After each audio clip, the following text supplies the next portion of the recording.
Okay, so time to learn a little bit more about smart objects. We've kind of learned about converting things to smart objects and converting things for smart filters.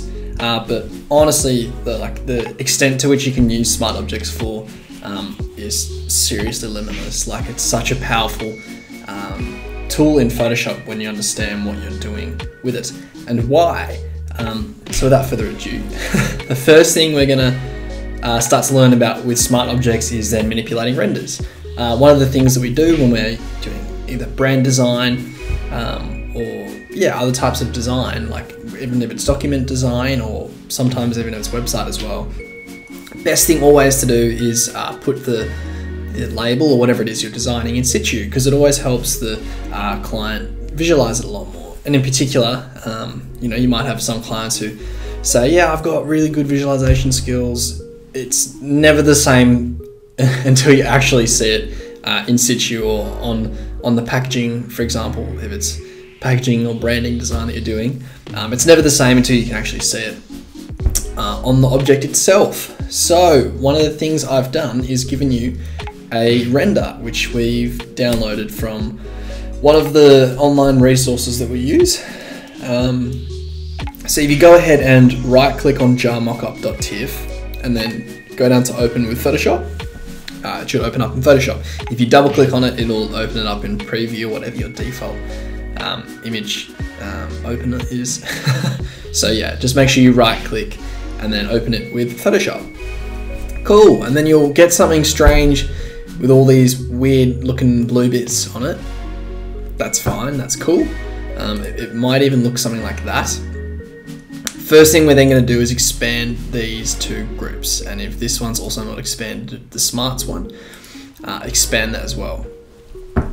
The great thing that's already happened is that I've actually matched this base color to then be like more of the gold brass that the tin is, but often you'll get them and they'll be like a flat silver or something, kind of looks a bit more like that. But yeah, so we've already skipped ahead with the first step. Now, the cool thing is, this smarts layer here, you can turn them on or off. That's what's then going to wrap, say, different images or packaging around the render itself. And the great thing is they've actually already done the hard part for you, which is manipulating it around the object. For example, if I turn all of these off except for turn that blank image back on, that's how it looks kind of straight off the bat.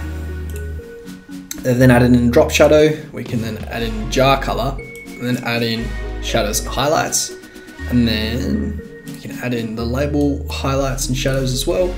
And yeah, we can then turn on the smarts. For now, we can turn off this top one and this bottom one, because all we're actually going to be doing is placing the label onto this blue part here. So if we double click onto that, this that process is probably something pretty familiar as before, hopefully. And then we're going to want to go into the file folder and open up this force of nature label and drag it onto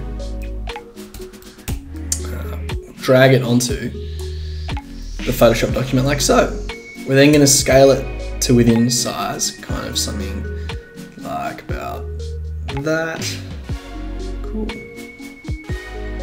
Yeah, like that is good. And then because they've already actually got the mask set up for you, that's great. You can mask it again, but even better, you'll actually just be able to hit Option or Alt between those two, and it will constrain it to within the mask. If you then hit Save on that, how quick was that? Awesome, already done. Now that's a very, very simple, I guess, methodology workflow for manipulating renders. There's often going to be more complex renders. This was just something super simple, just to take you through the process of how to add branding and some packaging to the actual packaging design to the actual packaging, which is cool.